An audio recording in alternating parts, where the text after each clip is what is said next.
Chris ने कहा था, सुहा, चाहे लोग तुम्हारे बारे में कुछ भी कहें, मैं तुम पर विश्वास करता हूँ।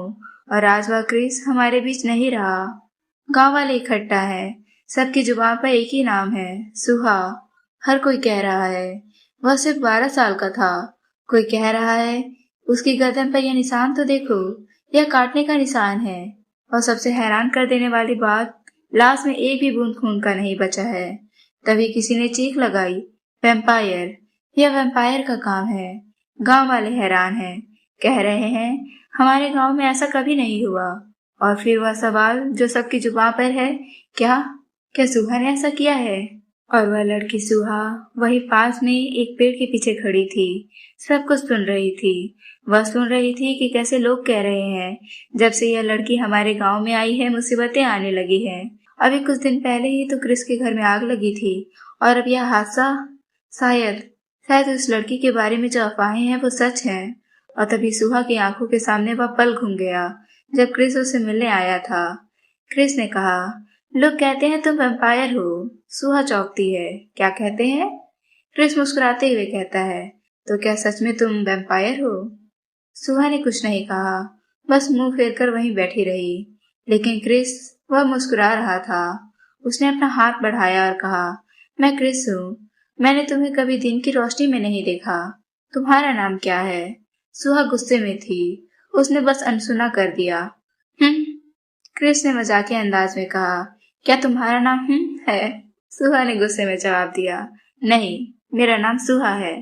क्रिस ने मुस्कुराते हुए कहा, पता है, मुझे पहले से पता था।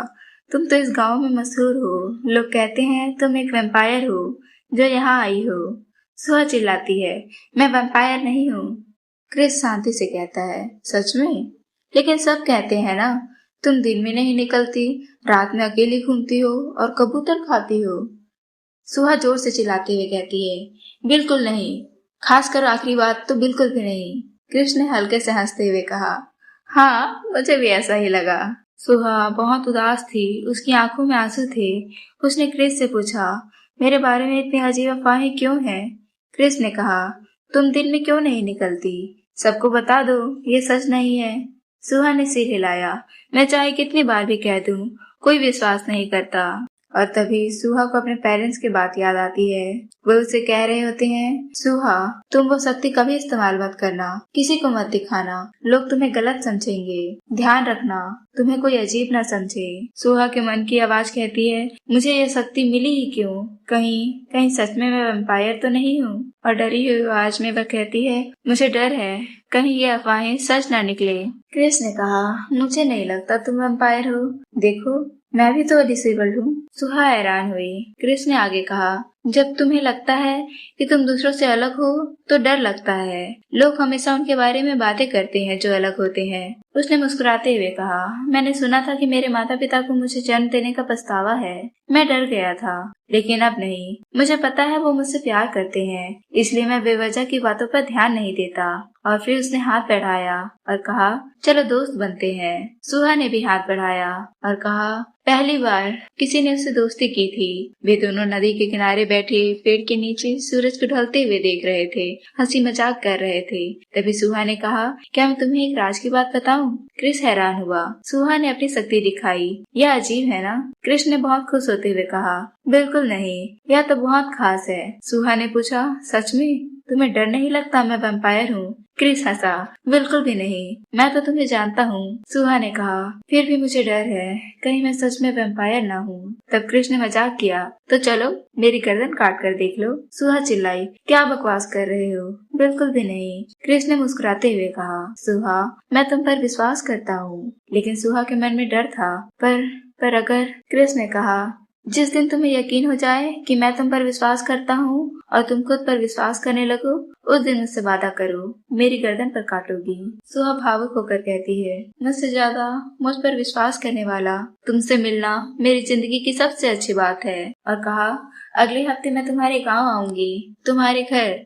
तुम हमेशा मुझसे मिलने आते थे, अब मैं आऊंगी। लेकिन वह अगला हफ्ता कभी आया नहीं। अब आजे आने लगी। आग, क्रिस के घर में आग लगी है, सारी छत गिर गई, सारा घर जल रहा है, लोग चिल्ला रहे थे। सुहा दौड़ी, उसके दिमाग में उसके माता पिता की आवाज आवाज गूंज रही थी, अपनी शक्ति मत दिखाना, लोग गलत समझेंगे, वैम्पायर समझेंगे। रुककर वो फिर से जोश से दौड़ती है, लेकिन फिर भी वह दौड़ती रही, चीखती रही। वह आग के सामने खड़ी है और उसके मन में चल रहा है, उसे कोई फर्क नहीं पड़ता, लोग चाहे जो भी कहें, उसे कोई फर्क नहीं पड़ता। मैं उनके बेवकूफ भरी बातों से नहीं डरती। और वह घर के अंदर घुस गई। आग की लपटें चारों तरफ थी। सुहा चिल्लाई, मैं अपनी शक्ति का इस्तेमाल करूंगी। उसने पुकारा, क्रिस। और तभी मलबे के नीचे से आवाज आई, सुहा।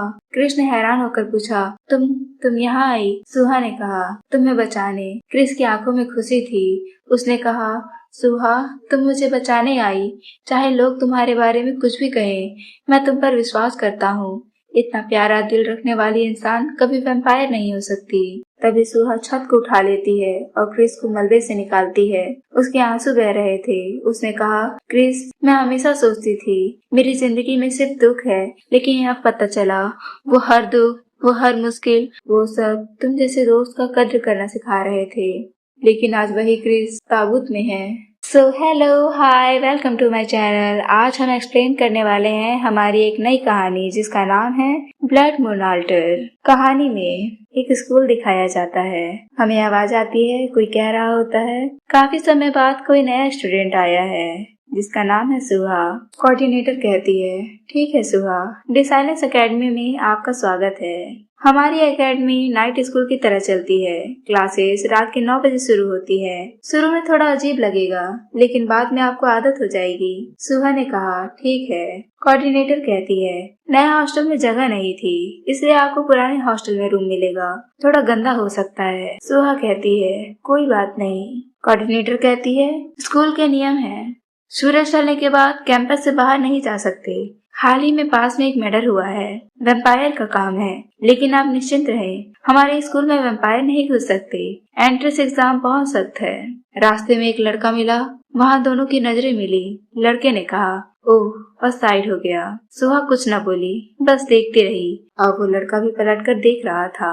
कोऑर्डिनेटर उसे उसका रूम दिखाती है और बताती है कि रूम थोड़ा हटकर है, जैसे ही जगह खाली होगी आपको नया रूम दे देंगे। सुहा ने कहा, नहीं, ये ठीक है, मुझे पसंद है, थैंक यू। कोऑर्डिनेटर जाते हुए कहती है, ठीक है, सेटल हो जाओ और आराम करो। सुहा अकेले में खुशी से उछलते हुए कहती है, यह मेरा रूम है, यकीन नहीं हो रहा। और अचानक जोश में कहती है, वाह, ये तो कमाल है, मैं अपने रूम में हूँ। आखिरकार रिवरफील्ड का यह सबसे बेहतरीन स्कूल है। वैम्पायर के खिलाफ सख्त नियम है और यहाँ कोई मुझे वैम्पायर नहीं समझेगा। मेरी अजीब शक्ति की वजह से मुझे बार बार शहर बदलने पड़े। एक कोने में गंदा सा रूम कोई बड़ी बात नहीं है, मैं तो इसे आसानी से साफ कर लूंगी। यह बेवकूफ शक्ति मेरे किसी काम नहीं आई, लेकिन क्रिस ने कहा था, इतना प्यारा दिल रखने वाली इंसान वैम्पायर नहीं हो सकती। वैसे एक अच्छा काम तो हुआ मेरी वजह से। और आंसू भरी आवाज में कहती है, लेकिन अब कभी किसी की आंखों में ऐसा विश्वास नहीं देख पाऊंगी। और वो दुखी हो जाती है। तभी अचानक से वह लड़का कमरे में आ गया। सुहा बिस्तर को अपने कंधे पर उठाई हुई है। लड़के ने कहा, ओह, मैं अपनी किताब भूल गया था। सुहा घबरा गई। रुको, सुनो, वैसा नहीं है जैसा तुम सोच रहे हो। और रोते हुए कहती है, मैं जानती हूँ तुम विश्वास नहीं करोगे, कोई नहीं करता, मैं वैम्पायर नहीं हूँ। लड़का चुपचाप सुन रहा था। सुहा रोती रही। वो रोते हुए कहती है, बस अब तो मैं गई, इतने मुश्किल से इस स्कूल में एडमिशन मिला था। तभी लड़का कहता है, मुझे पता है तुम वैम्पायर नहीं हो, मैं तुम पर विश्वास करता हूँ। सुहा रुक गई, उसके आंसू थम गए। सुहा हैरान है। लड़के ने मुस्कुराते हुए कहा, वैम्पायर इस स्कूल में नहीं घुस सकते, हमारा अकेडमी बहुत सख्त है और तुम्हारा चेहरा देखकर ही पता चल रहा है। सुहा खुशी से कहती है। उसने कहा, थैंक यू मुझ पर विश्वास करने के लिए। मुझे बस इतना ही चाहिए कि मुझे कोई वैम्पायर न समझे। उसने आगे कहा, इस दुनिया में सबसे ज्यादा मैं वैम्पायर से ही नफरत करती हूँ। लड़का चुपचाप सुन रहा है और वो हैरान है। वैसे कौन है यह लड़का? क्या सुहा को सच में यहाँ चैन मिलेगा, या फिर अतीत का वो काला राज फिर से उसे डराने आएगा? जानने के लिए देखते रहिए ब्लड मून अल्टर। हमारे साथ बने रहने के लिए आपका बहुत बहुत धन्यवाद। Thank you for watching.